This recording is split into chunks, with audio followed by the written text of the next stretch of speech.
Il-Gvern Malti se jkun qed jistenna l-eżitu finali tad-deċiżjoni tal-Qorti tal-Ġustizzja tal-Unjoni Ewropea dwar il-pensjonijiet tas-servizzi Ingliżi. Il-Gvern għamel din id-dikjarazzjoni wara li nnota l-opinjoni tal-Avukat Ġenerali fil-każ li l-Kummissjoni Ewropea kienet resqet kontra Malta quddiem il-Qorti Ewropea tal-Ġustizzja fl-10 ta' Jannar 2014. Dan wara proċeduri li l-Kummissjoni Ewropea kienet bdiet 4 snin qabel propju f'Jannar tal-2010.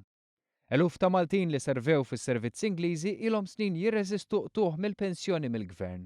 U skont l-opinjoni formali tal-Avukat Ġenerali dan jikser regoli tal-Unjoni Ewropea.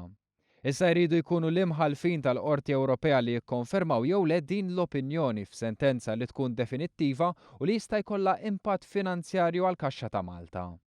Fi stqarrija l-Gvern innota kif din il-kawża tikkonċerna l-applikazzjoni ta' dispożizzjonijiet taħt ir-regolamenti dwar il-koordinament tas-sistema tas-sigurtà soċjali tal-Istati Membri tal-Unjoni Ewropea. Regolamenti li huma applikabbli biss f'każi fejn hemm affiljazzjoni f'aktar minn stat membru wieħed tal-Unjoni Ewropea permezz ta' impjieg, assigurazzjoni soċjali jew ħlas ta' pensjoni taħt dawn ir-regolamenti. Il-Gvern qal li l-pensjonijiet tas-servizzi Ingliżi li dwarhom qed issir il-kawża sal-lum mhumiex iddikjarati bħala li jaqgħu taħt l-iskop ta' dawn ir-regolamenti la mir-Renju Unit, la mill-Kummissjoni Ewropea u lanqas mill-Qorti tal-Ġustizzja. Kien hawn li ddikjara li se jistenna s-sentenza finali.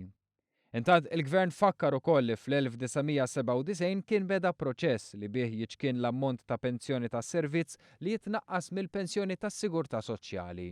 Proċess li permezz tiegħu eluf ta' pensjonanti tas-servizz gawdew minn rati sostanzjalment ogħla fil-pensjoni tas-sigurtà soċjali tagħhom tul dawn l-aħħar kważi 20 sena.